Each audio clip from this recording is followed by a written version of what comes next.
예, 전후자고 계신 분들한테 인사 나누겠습니다. 좋은 일이 생깁니다. 인사하시겠습니다. 안녕하셨습니까? 예, 잘 지내셨죠? 좋은 날입니다. 꽃가루도 많은 날, 알레르기가 심해지는 날. 예, 항상 다 좋지만 않고 어려운 것도 있고 다 어렵지만도 않고 또 좋은 것도 있고 그렇죠. 예, 오늘도 하나님의 은혜가 저에게도 여러분에게도 있기를 바랍니다. 우리 지난주에 너희는 믿음 안에 있는가 너희 자신을 시험하고 너희 자신을 확증하라라고 이야기했습니다. 믿음 안에 있다는 얘기는 구원받은 사람인지를 확증해야 된다, 시험해 봐야 된다라고 하는 이야기를 했죠. 물론 이것이 날마다 구원 받았나 못 받았나 받았나 못 받았나 그렇게 주야로 고민하고 생각해 봐야 된다라고 하는 말은 분명 아니죠. 그런 거 아니지만 우리의 믿음은 우리의 구원으로 연결되는 것이고 그 구원은 확인할 수 있고 시험할 수 있으며 확증할 수 있는 것이어야 하고 반드시 그렇다라고 하는 이야기를 지난주에 말씀드렸습니다. 그런데 그 구원이라고 하는 것이 예수 믿고 천당 가는 것이라고만 생각하면 이 말은 이해가 안 될 것입니다. 천당은 미래적인 말이 더 강하잖아요. 천국 가는 것 그러니까. 그러니 이 땅에서 살아가는 우리가 내가 천국에 갈지 안 갈지 내가 어떻게 시험하고 내가 어떻게 확증해라고 그렇게 논리적으로 말할 수밖에 없잖아요. 그렇죠? 그러니까 구원을 믿음을 그리고 구원을 천국 가는 것이라고 적용하고 이 말씀을 읽으면 이게 어렵고 적용하기도 힘들고 이러거든요. 그런데 여러분 구원을 천국 가는 거라고 말하면 맞는 말이기도 한데 그게 정확한 말은 아니다 그랬죠. 구원은 간략히 말씀드리면 하나님과의 관계 회복이라고 말해야 합니다. 그리고 회복 이후에 하나님과 관계 맺고 살아가는 사랑의 관계죠. 물론 그 사랑의 관계, 친밀한 관계를 맺고 살아가는 삶을 말합니다. 그렇죠? 구원은 뭐라고요? 관계의 회복이다. 그것은 관계가 깨어졌다는 것. 아담의 이후의 모든 사람들은 하나님과 관계가 깨어졌죠.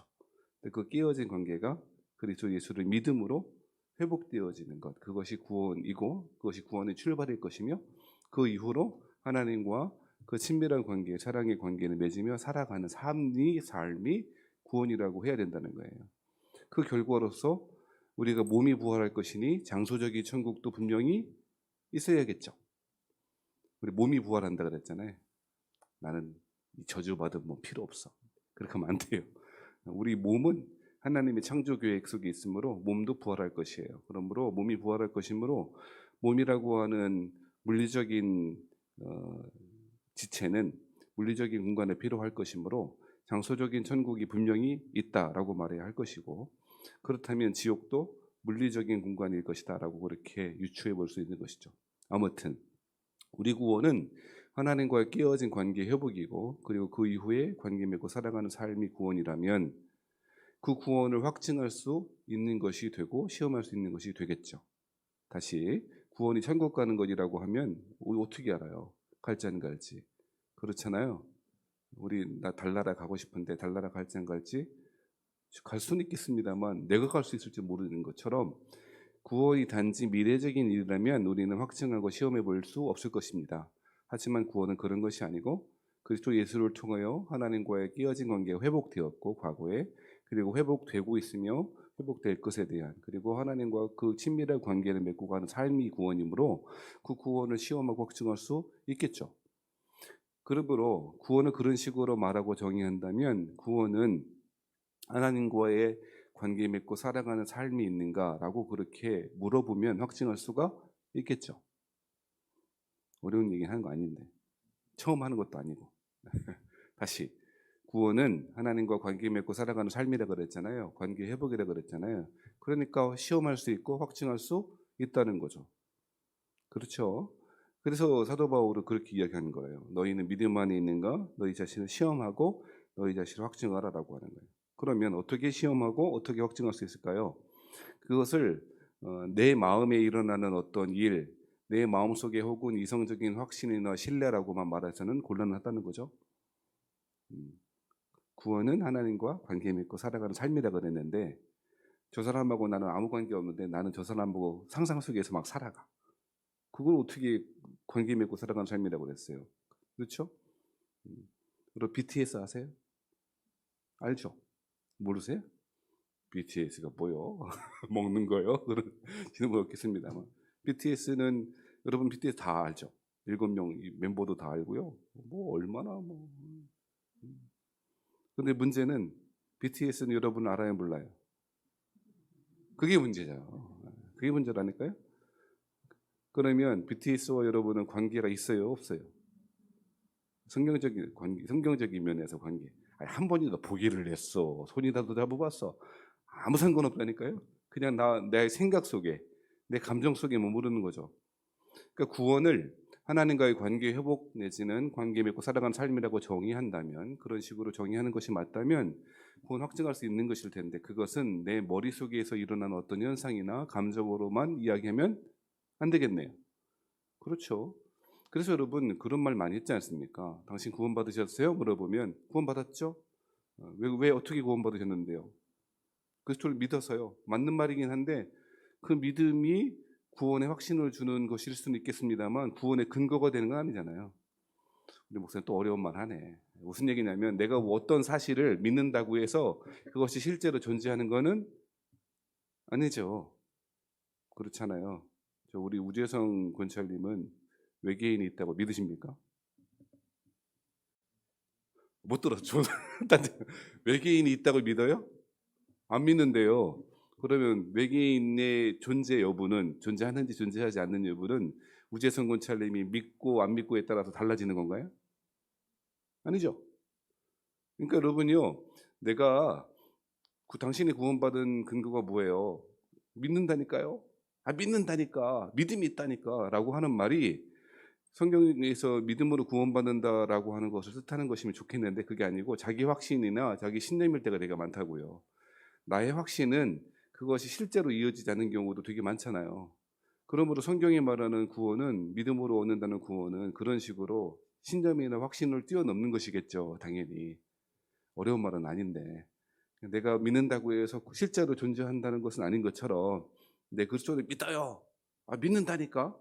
그래서 당신 너희 구원을 너희 믿음을 시험해보고 확증하라라고 하는데 내 마음에 신념이 확신이 있다니까요라고 하는 것으로는 좋은 이야기인데 그 좋은 이야기고 그런 확신이 필요한데 그것만으로 확인할 수 없다는 거죠. 부족하다는 거예요.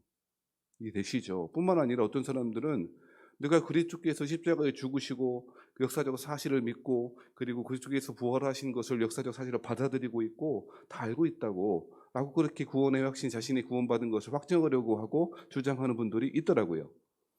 하지만 어떤 사실을 안다는 것과 관계 맺는 것과는 앞서 말씀드렸듯이 다르잖아요.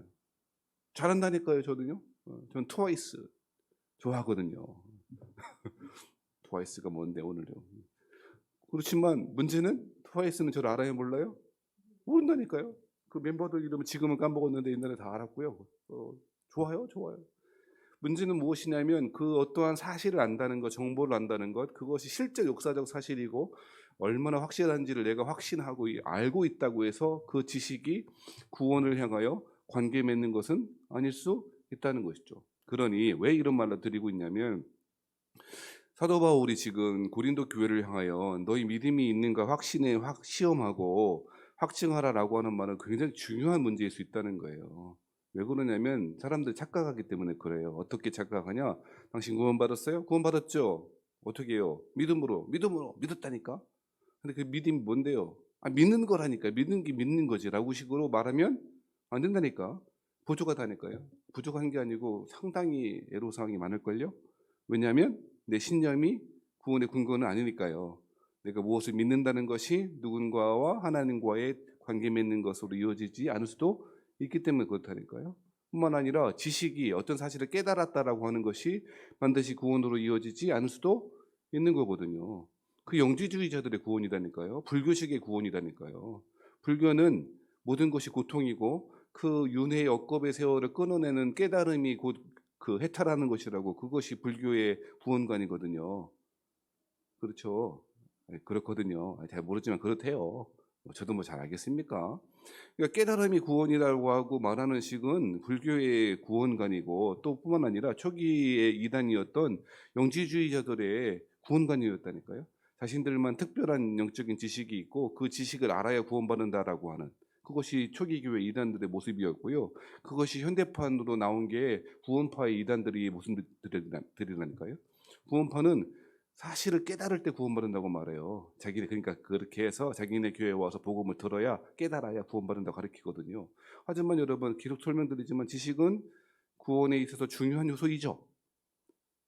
그렇잖아요. 믿음이라는 것은 지정의 전격적인 번호라고 했으니까 지적인 요소 굉장히 중요하다고요. 그럼에도 불구하고 어떤 사실을 아는 것이 구원으로 이어지지 않는다는 말이죠. 그러니까 우리가 구원을 우리 믿음을 시험하고 확증하라라고 하는 것을 이야기할 때마다 그건 말고도 무엇인가 있어야 되겠다는 거죠. 그렇죠? 확신 필요하죠. 신념이 없고 그 강철 같은 신념과 확신이 없는데 어떻게 행동하겠어요? 어떻게 살아가겠어요? 내가 내 아내를 못 믿고 내가 내 남편을 못 믿고 그러면 어떻게 살겠어요? 어떻게 열심히 가서 직장에서 돈 벌어오고 맨날 뭐 어떻게 뭐 이렇게 뭐 해야 되지 않겠어요? 신념 중요하죠. 지식도 중요하다니까요. 굉장히 중요하다고 생각해요. 저는 물론 문자주의자거나 지성주의자거나 하지 않아요. 절대 그런 오해하지 마세요. 자꾸 우리 목사님 뭘 공부하자 그러고 책 읽자 그러고 목사님이 책 좋아하니까 그런다고. 그런 소리 제발 좀 하지 마요. 저 책 싫어요. 공부하는 거 저라도 죽겠어요? 전도서 12장 말씀을 살펴보세요. 공부하는 것은 사람을 피곤하게 하느니라. 성경에 그런 말이 있어? 태용아 있다. 찾아봐라. 오늘 가서 이제 너 공부하라 그러면 아빠한테 그 말씀을 주장해. 성경에도 써 있다. 지금 엄청 좋아하고 있어요. 지금 못 들어. 전도서 12장에 있다. 공부하는 거 지식이 피곤하죠. 막 성경 읽으면 막 은혜가 넘쳐갖고 또 보고 싶고 그렇죠. 그렇긴 한데 고단하거든요. 그리고 쉽게 배고파지고 힘들어요. 공부하는 거 눈도 침침해지고 안 보이고 맨날 왜 아빠는 이렇게 쳐다보냐 그러고 안경을 내려 쓰냐 그러고 내가 그 나이가 됐으니 얼마나 세상에. 아무튼 그럼에도 불구하고 왜 자꾸 성경 보자 그러고 성경 읽자 그러고 심지어 암송도 하자 그러고 맨날 뭐 비비판 원정인 이상한 뭐 암호 같은 말도 막 하고 그러고 뭐 자꾸 배우자 그러고 그러나 아니 믿음이 자라고 하나님과의 관계 회복에 있어서 혹은 하나님과의 관계 깊어지는 데 있어서 가장 빠르고 쉽고 좋은 길이 하나님을 아는 방법이 가운데 가장 빠른 길이 지식을 통해서 얻어지는 것이 제일 빠르기 때문에 그래요. 아멘 하세요 좀.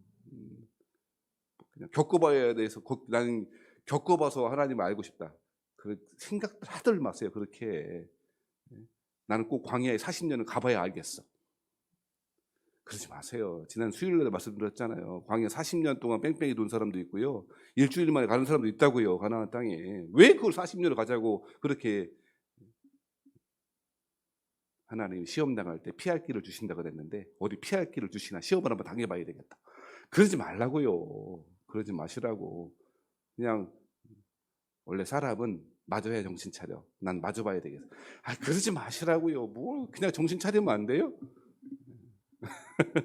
조금 다른 이야기로 샜는데 그러니까 믿음 지식 중요하다니까요. 지식이 중요하고 신념이 굉장히 중요함에도 불구하고 그것이 우리의 구원의 근거로 합당하고 타당하지만 그것만으로는 뭔가 우리 구원을 우리 믿음 시험하고 확증하는데 부족하다 이 말이죠. 그러면 한 가지 부족한 게 뭘까요? 그것은 어렵지 않는데요. 그게 열매라는 거예요. 삶의 열매, 증거라는 거예요. 그것이 외적인 증거라는 거예요. 앞서 말씀드렸던 지식, 믿음, 신념 이런 것들은 내적인 증거잖아요. 굳이 내외 구분할 건 없지만 우리 마음 속에서 혹은 감정 속에서 일어나는 거잖아요. 나 하나님 사랑해 라고 하는 것을 어떻게 알 수 있을까요? 내 마음 속에서 나는 알지만 다른 사람도 모를 수 있잖아요. 그렇죠? 그렇잖아요. 신념과 감정과 이성의 차원은 그런 거거든요. 그래서 내적인 증거라고 분류했고요. 근데 그것만 주장하기에는 아니라는 거죠. 그래서 성경의 수많은 구절들에서 특히 예수님은 믿음이 있다라고 착각하고 있는 바리새인들, 서기관들에 대해서, 제사장들에 대해서 분명하게 말씀하셨어요. 너희들이 무슨 짓을 해도, 심지어 귀신도 쫓아내고 뭐 무슨 일 뭐 제사장일 예배한다고 그러고 그렇게 해도 너희가 너희 삶에 열매가 없다면 분명히 심판받아 마땅한 사람들이고 그건 구원을 받은 사람이라고 할 수 없다고. 그러시면서 마태복음 7장에 내가 너희를 도무지 알지 못하던, 알지 못하는, 예수님이 제사장 잘 알았는데, 가야바도 하시고 안나스도 하시고 제사장 알았는데 왜 모른다 그래? 안다는 게 지식으로 안다는 말이 아니고 관계에서 안다는 말이라니까요. 성경이 항상 안다는 말을 할 때는 지식이 아니겠지 이렇게 자동으로 생각하세요. 안다는 관계 맺다. 뭐라고요? 안다는 관계. 아담이 하와를 알았죠. 뭐였다는 거예요? 관계 맺다라고 하는 거죠. 그렇죠? 인격적인 교제를 통해서 알다. 그것이 성경에 안다는. 그러니까 여러분 보세요. 예수님이 그 바리새인들 수많은 귀신도 쫓아내고 뭐 선지자 노릇도 하고 이런 사람들에 대해서 내가 너희를 도무지 알지 못하노라라고 하는 말은 쉽게 말하면 구원받지 못한 사람이라고 선언하시는 거라고요. 상관없는 사람이라고요. 무슨 이야기냐면 우리의 신앙이, 우리의 믿음이 구원 얻는다고 하는 말하는 그 믿음이 우리의 내부적인 차원, 내적인 차원에서만 가지고는 부족하고 외적인 증거가 분명히 드러나야 된다는 것입니다. 그런데 그 외적인 증거라고 하는 것이 단순히 몇 가지 행동들이라고 말하면 너무 유치하다니까요. 예수님 그렇게 말씀 안 하셨다니까요. 만약에 요거 하는 사람도 구원받은 사람이라고 말하면 그것만 할 거예요. 혹은 그것만 안 하는 사람, 하는 사람을 구별해서 사람들을 받았니 못 받았니 이렇게 따질 거라고. 예수님 그렇게 말씀 안 하셨다는. 그러면 구원받은 사람에게 나타나야 될 외적인 증거로서 가장 중요한 것이 무엇일까? 그건 사도 바울이 말하는 삶이에요. 사도 바울은 뭘 자랑했어요? 약함을 자랑했어요? 강함을 자랑했어요? 알법도 한데. 계속 지금 자기가 고난받은 거, 어려워진 일, 심지어 사도로서 배척당하는 이런 것들을 자랑하죠. 그렇죠? 한마디로 말하면 사도 바울이 자랑하고 있는 것은 그리스도를 닮은 삶이고 십자가의 삶이었다는 거예요. 십자가는 약함이죠. 패배처럼 보여지죠. 그렇잖아요. 십자가의 말로 약함이, 연약함의 극치가 십자가에 드러난 거 아니에요? 사람이 못 박히고 손과 발이 못 박히고 창에 찔리고 그 나무에 달려서 매달리고 있는 상태, 자기 힘은 자기 의지로 아무것도 할 수 없는 상태, 그거 십자가에 드러난 거 아니에요. 연약함의 극치가 드러난 거죠. 조금 딴소리인데 구원받은 사람은 약한 사람이에요. 강한 사람 아니고. 자기 힘, 자기 능력이 펄펄하고 자기 의지가 펄펄한 사람이 예수 믿는 사람 많이 없더라고요. 무슨 얘기냐?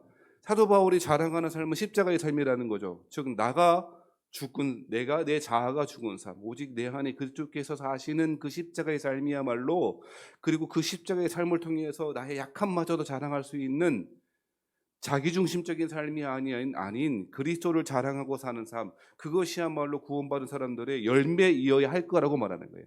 십자가가 내 마음이 있으니 십자가를 지고 살아가는 삶의 특징들, 열매들은 외적으로도 확인할 수 있는 방법으로 나타나겠죠. 십자가를 지고 사는 삶은요, 자기 자신을 누가 비난한다고 해서 걱정하지 않아요. 어쩌라고? 난 죽었는데. 한번 따라 하실까요? 죽은 사람은 말이 없다. 왜 자꾸 말하는 줄 아세요? 왜 자꾸 비난하고 비판하고 판단하고 원망하고 정죄하는지 아세요? 한번 따라하세요. 비비판 원정. 우리 교회 암호야. 한번 해봐요. 비비판 원정.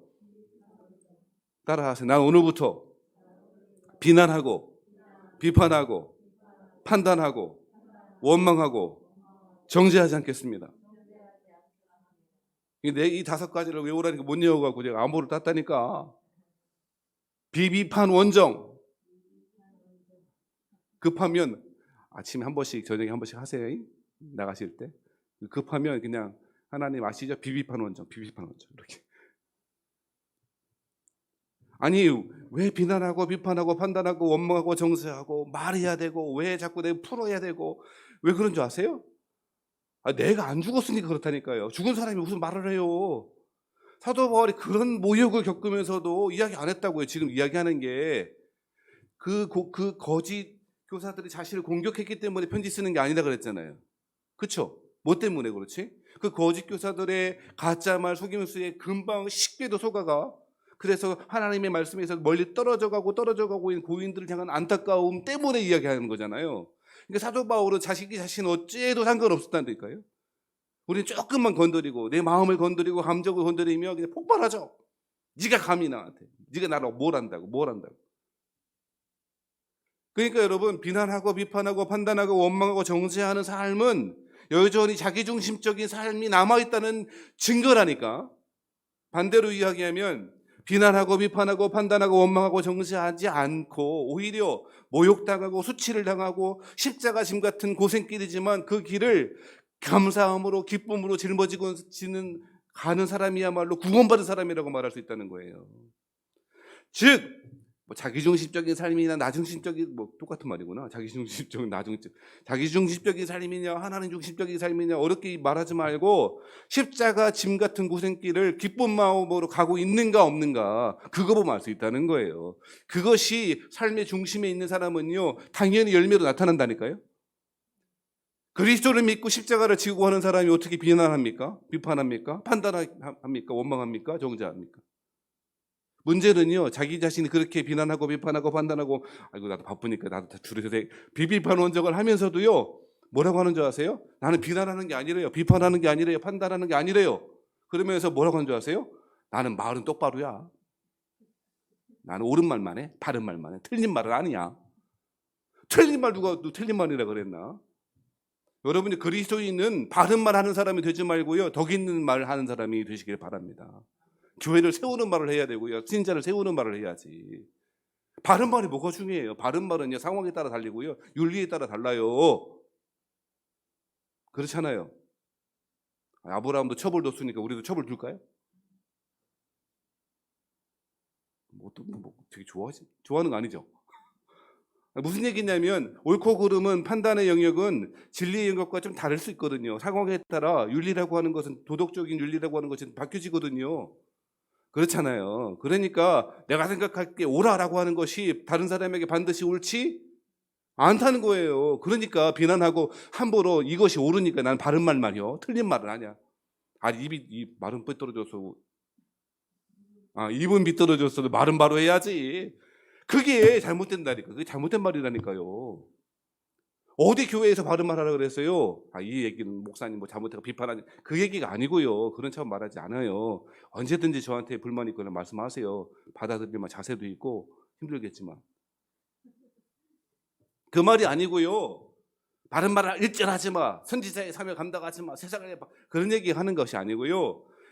하나님을 모신 사람의 특징은 누군가를 비난하고 비판하고 판단하고 원망하고 정죄하고 바른 말 하는 것을 통하여 자기 자신을 드러내고 싶은 마음이 없는 사람이라니까요. 내가 좀 안 드러나면 어때요? 오해받으면 어때요? 살아가신 여러분, 십자가를 지고 가는 삶이라고 하는 것이 그런 거지. 내가 얼마나 어려운 줄 알아? 죄송합니다만 많은 분들이요, 자기 잘못 때문에 벌어진 어려운 일을 십자가를 지고 간다고 말해요. 제가 그걸 목회하면서 깨달았어요. 용서하세요. 지가 잘못하고 십자가 짐이래. 그게 자기 십자가래. 여성분들은 자기 남편의 십자가. 내가 진짜 남편은 자기 십자가가 아니요. 그렇게 하지 마세요. 물론 십자가일 수도 있겠나? 물론 상황마다 다르긴 하겠습니다만, 죄송합니다만 여러분 안 그러시죠? 자기가 잘못해놓고요, 그 죄에 대한 어떤 대가는 안 했지만 결과로서 어려움이 당했는데 자기 십자가래요. 십자가의 삶은 그런 게 아니라니까요. 그러므로 사랑하신 성도 여러분, 그리스도를 믿는 믿음 안에 있는가 너희 자신을 시험하고 너희 자신을 확증하라라고 하는 말은 자기 자신의 그리스도 중심적인 삶이 있는가, 즉 십자가 지고 가는 삶이 당연하고 힘들지만 당연한 것이고 그렇게 가는 것이 나에게 궁극적인 소망임을 믿고 살아가며 그런 믿음 가운데 살아갈 뿐 아니라 그러한 믿음이 삶으로 드러나야 된다는 거예요. 비판해도요, 쟤는 말이 없어, 왜 대꾸를 하냐? 누가 한마디만 하면 10마디를 받아쳐야 되고, 누가 자기 자신에 대해서 조금만 공격하면요 그냥 나는 그런 사람 아니라고 항변해야 되고. 아이고 왜 이렇게 교회에 변호사가 많어? 다 변호사예요. 교회에는 변호사가 필요 없어요. 신자가 변호사 되라고 누가 그래요? 자기 자신 변호할 필요도 없고요. 하나님의 성령님께서 우리의 변호자가 되십니다. 아니 여러분, 보혜사라고 하는 말이 그 말이라면서요. 돕는 자라고 하는 뜻이고요. 대언자, 변호자라고 하는 말이 파라클레이토스, 그게 보혜사라는 뜻이래요. 성령님이 보혜사예요. 그러니 우리가 우리 자신을 보호하고 변호하고 한다고 해서 그것이 뭐가 나아집니까? 아니라니까요. 십자가 지고 사는 삶은 이러한 삶이는 거예요. 그것이 구원받은 사람의 믿음이 바로 그것입니다.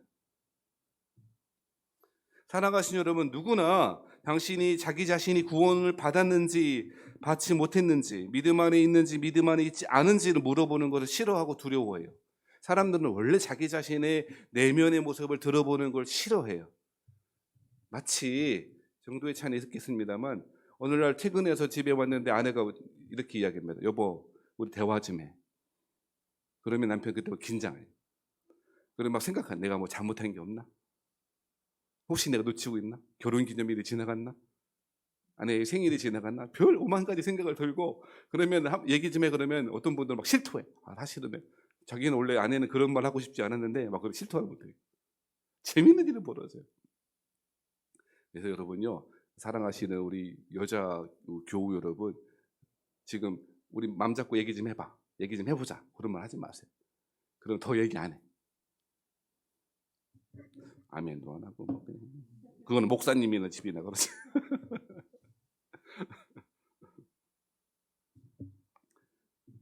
시간 많이 가네. 그러니까 여러분이 왜 그러냐면, 대화를 하는 가운데 자기 자신 드러나는 것을 싫어하거든요. 사람은 원래요, 자기 내면을 들여다보는 걸 두려워해요. 하나님 앞에서 솔직히, 그게 기도할 때 가장 중요한 원리인데 솔직히 안 해. 하나님 앞에서 솔직히 기도 안 해. 해야 될 말만 해. 그러니까 신앙이 진전이 없는 거거든요. 각설하고. 사람은 자기 자신이 구원받았는지 구원받지 않았는지 믿음을 너희 믿음 안에 있는가 너희 자신을 시험하고 너희 확증하라 그러는데, 그거는 거의 해본 적이 거의 없을 거예요. 그리고 그렇게 시험하고 확증하는 일이 자기 자신한테 두렵거나 아니면 그렇게 시험하는 그런 내가 정말 구원받았는가라고 생각 드는 것 자체를 구원이 없는 사람인 것처럼 생각한다고. 아까 전에 자기 신념이 자기 구원의 근거라고 말하는 사람은 그 신념이 없어지거나 신념이 옅어지면 구원이 없는 거라고 느껴질 거잖아요. 이해하시죠? 그러니까 살아가신 여러분, 우리는 우리 자신 들여다볼 기회도 없었고 그런 기회조차 마주치기를 두려워했다는 거예요. 그런데 사도 바울은 처음 만들어 말한다. 아니라고. 그렇게 해야 된다고. 왜 그런 줄 아세요? 제가 여러분 설교 준비할 때 그 생각이 드는 거예요. 이런 이야기 하는 게 쉽지 않잖아요. 신자들 당신 구원 받았는지 안 받았는지 좀 살펴보라고. 내가 구원파 목사도 아니고 맨날 구원 받았냐 못 받았냐 그런 얘기만 할 것도 아닌데 되게 힘든 일이거든요, 사실은. 그런데 생각해 보면 여러분요, 한번 대답해 보시겠습니까? 어떤 사람에게 구원 받았다고 했다가 실제로 못 받은 사람이 있다면 그게 더 큰 문제일까요? 아니면 뭐 구원 못 받았다고 말하는데 받은 것이 문제가 될까요? 뭐가 더 큰 문제가 되겠습니까? 뭔들은 이해하셨죠? 1번이에요, 2번이에요? 1번이 더 큰 문제 아니에요? 다시 구원을 받았다고 했는데 못 받은 사람이 있어요. 여러분 구원 받았어요. 내가 물론 목사님이 뭐 구원을 선포할 수 있습니까? 할 수 있습니다. 교회가 할 수 있어요. 자, 이 얘기는 다 뒤로 하고, 당신 구원 받았습니다라고 했는데 여러분 모두 구원 받았습니다 하고 아멘 아멘 하고 기분 좋게 떠나갔는데, 만약에 그 가운데 구원받지 못한 사람이 있다면 문제가 되겠죠. 반대로 당신네도 구원 못 받았다고 어떻게 그런 내적인 증거 말고 외적인 그리스도를 믿는 십자가 짐 같은 고생길 같은 그 삶의 열매가 없냐고 그렇게 이야기했어요. 못 받았다고, 구원 못 받은 게 맞다고. 그런데 그 중에 구원받은 사람이 있었던 거죠. 문제는 둘 다 문제죠. 둘 다 문제입니다. 2번도 문제가 돼요. 어떤 사람 그렇게 막 실적하고 막 시험에 들거나 막 이렇게 답답해지거나 그럴 분도 생길 거잖아요. 2번도 문제라기보다 어려운 일이 있을 수 있잖아요. 근데 굳이 여러분 생각해 보시라고요. 굳이 1번과 2번의 상황에서 더 큰 문제를 가져올 게 뭘까? 1번 아니냐고요. 구원받지 못한 대다수의 사람들, 하나님과 관계 맺고 십자가 중심적인 삶을 살아가지 못함에도 불구하고 가짜 확신을 주는 말을 좋아하고 따라가는 사람들에게 여전히 사탕 드세요, 사탕 드세요, 사탕 드세요. 이빨은 나쁠 줄 모르지만 뭐 기분 좋잖아요. 서로 기분 좋게 해주는 말, 어떤 자기 확신을 강화하는 방식으로 작동한 그런 말을 하는 게 과연 그게 옳은 일이냐면, 사도 바울은 아마도 이러한 심정, 저와 비슷한 심정으로 설교하고 고린도 교회를 향하여 외치고 있는지 모른다는 거예요. 사랑하신 성도 여러분, 하나님이 우리에게 주시는 구원은 그저 천국 가는 것이 아니라고 말씀드렸어요. 관계 회복일 뿐 아니라 관계 맺고 살아가는 삶이어야 한다고 말했어요. 사랑하신 여러분, 십자가 짐 같은 고생길이 없다면 우리는 구원에서 멀리 있는 사람일 거라고 생각해요. 그러므로 사랑하시는 우리 세원학교에 속한 교우 여러분, 그리고 인터넷으로 듣는지 안 듣는지 모르겠어요. 인터넷으로 실시간 예배 들으시는 분들 헌금하세요. 설교 방송 듣는 게 예배 드리는 겁니까? 회개하시오.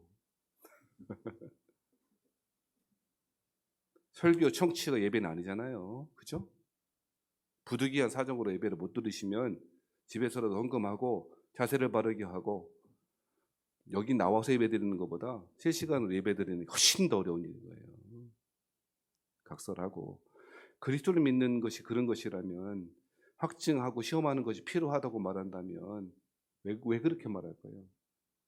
고린도 교회 안에 구원받지 못했음에도 불구하고 여전히 구원받은 양, 자기 확신과 자기 지식이 구원의 근거인 것처럼 살아가는 삶이 수두룩하게 있었기 때문인 거예요. 기분 좋을 만만 하는 게 과연 좋을 걸까요? 내 감정을 북돋우고 고양시키는 그런 예배가 좋은 예배일까요? 아니면 힘들더라도 어렵더라도 참 진리의 복음을 전하는 그 말씀이 그 예배가 더 좋은 예배일까요?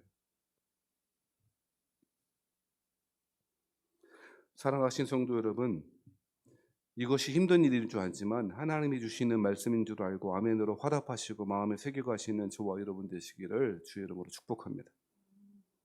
그래서 사도 바울이요, 그런데 마음에 좀 짐이 있었나 봐요. 이렇게 말하니까 저와 같은 심정으로 말하고 사도 바울도 그렇게 했을 것 같은데요. 그러니까 마음이 짐이 되잖아요. 그래서 뭐라고 그러는가? 6절에 이렇게 말합니다. 5절의 끝에는 예수 그리스도께서 너희 안에 계신 줄을 너희가 스스로 알지 못하느냐? 그렇지 않으면 너희는 버림받은 자니라. 이렇게 말하니까 얼마나 가슴 아팠겠어요. 그렇죠? 그러니까 6절에 뭐라고 그래요? 우리가 버림받은 자 되지 아니한 것을 너희가 알기를 내가 바란다. 참 구원받은 사람이 이 안에 있다고 한다면 자신 안에 계신 그리스도를 자랑하며 감사함, 혁신 가운데 정말 감격이 여러분 가운데 있기를 바랍니다 라고 그렇게 이야기하고 있는 거죠. 설교 해석이 필요 없잖아요. 사랑하시는 우리 세원학교에 속하신 모든 교우 여러분, 하나님이 여러분에게 구원을 주신 것이 내적인 증거뿐 아니라 외적인 증거로 확인할 수 있다면 그 구원이 여러분 가운데 큰 기쁨으로, 확신으로, 평안으로, 축복으로 다가오시기를 주의 이름으로 축원합니다. 그러면 우리는 어떻게 살아가야 옳겠습니까? 십자가 짐 같은 고생길 같은 길이지만 우리는 어떤 길을 가야지 옳겠습니까? 어떻게 하는 것이 십자가의 축복을 누리는 길이겠습니까? 11절 말씀입니다. 우리 고린도 후서 오늘 마치면서 11절, 12절, 13절에 이렇게 말하죠. 마지막으로 말하는 우리 형제들아, 몇 가지 명령들을 줍니다. 첫 번째 뭐하라? 기뻐하라. 사랑하시는 우리 교우 여러분, 기뻐하시기 바랍니다. 마음에 기쁨이 있어야지 기뻐하지 아니라니까요. 이런 말 하면 좀 그렇긴 합니다. 올드보이인 걸 인정하는 것 같은데, 웃으면 옛날 코미디 프로그램에 그런 게 있어요. 웃으면 복이 와요. 네? 웃길 일이 있어야지 아니라니까. 웃으면 그 생각이 나는 거예요. 거기 11절 말씀이 뭐라고요? 형제들아 뭐하라? 기뻐할 마음이 있어야 기뻐하라가 아니고요. 하나님의 이 기쁨에 관한 것은요, 대부분 명령 형태로 나와 있더라고요. Rejoice. 두 번째 뭐 하랍니까? 온전하게 되며. 여러분, 어떻게 온전하게 돼? 그러니까 안 되는 거예요.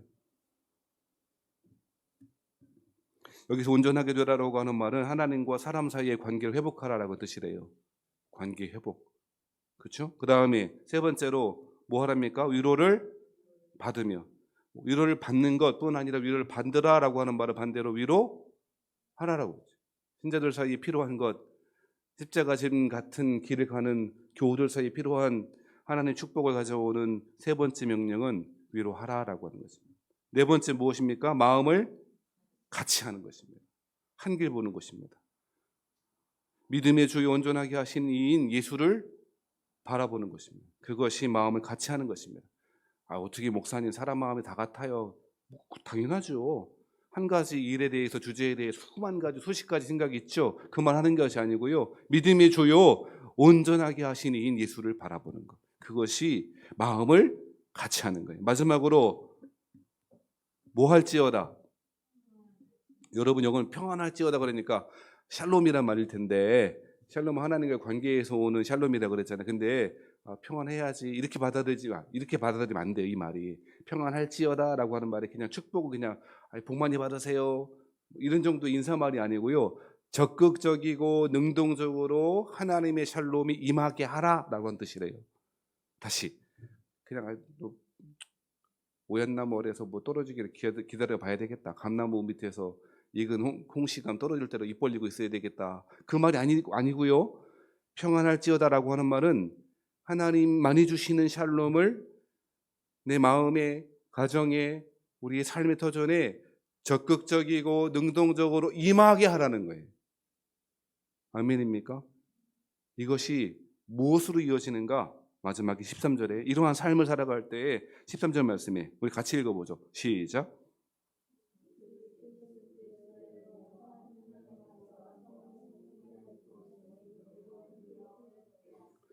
13절 말씀 언제 많이 들어본 말씀이에요? 축복 기도할 때. 여러분요 언제 해보겠어요? 내가 오늘 목사님이 된 기분으로 한번 해보는 거예요. 아시겠죠? 13절 말씀 같이 읽어봐요. 시작. 주 예수 그리스도의 은혜와 하나님의 사랑과 성령의 교통하심이 너희 무리와 함께 있을지어다. 이러한 삶 어떤 삶이요? 십자가 짐 같은 고생길 같지만 비비판 원정하지 아니하고 오직 약함을 자랑할 줄 아는 하나님 중심적인 삶, 그리스도 중심적인 삶을 살아가는 사람들은요 기뻐합니다. 온전하게 되기를 사모합니다. 위로하며 위로를 받습니다. 마음을 같이 합니다. 믿음의 주여 온전하게 하신 이인 예수를 바라보며 살아갑니다. 그리고 하나님의 샬롬이 우리의 마음의 가정의 삶의 직장에 능동적이고 적극적으로 임하도록 살아갑니다. 이렇게 할 때 하나님은 축복하십니다. 그 삶을 이끌어 가십니다. 그 축복의 내용이 무엇입니까? 주 예수 그리스도의 은혜입니다. 하나님의 사랑입니다. 성령의 교통입니다. 은혜와 사랑과 교통이 하나님의 축복입니다. 딴 걸 기대하셨다면 아직 이 신앙의 깊이가 좀 덜하신 분이요. 뭐 그냥 돈이 많아지는 게 축복입니까? 축복일 수 있죠. 어떤 사람에게. 청지기가 된 사람에게는요. 하나님의 주시는 선한 청지기가 된 사람들은요. 돈 많이 주는 게 축복이 돼요. 대부분은 그런데 그런 청지기가 되지도 못하면서 물질 받으니까 축복이 아니고 재앙이 되는 거예요. 건강한 게 복입니까? 건강하게 하나님 나라 일을 할 만한 마음과 자세와 믿음이 있는 사람에게는 건강이 축복이지만 건강한 몸 가지고 죄를 지을 생각. 어떤 그 변호사가 운영하는 유튜브를 보다가 운동 시설에서 그렇게 불륜이 많이 일어난다네요. 혹시 그 피트니스 센터 가시는 분들 오해하지 마시기 바랍니다. 그렇대요. 서로 건강한 몸을 만들어서 이상한 짓. 건강한 게 복이라고요? 물론 복일 수 있죠. 사람마다 달라요. 경험마다 다르고요. 이유라고 생각해 보세요. 마음으로 정신적으로 건강하지 못했지만 그 사람이 하나님의 축복을 얼마나 경험했어요. 하나님의 은혜 가운데 얼마나 깊은 은혜를 경험하고 살아갔어요. 사랑하신 여러분, 하나님이 우리에게 주시는 축복은요 은혜요, 사랑이요, 성령 하나님 우리와 교통하시는 거래요. 이것을 우리는 예배 시간마다 확인하고 또 확인해야 되는 거예요. 이 은혜가 저에게도 여러분에게도 가득하게 되시기를 주 이름으로 축복합니다.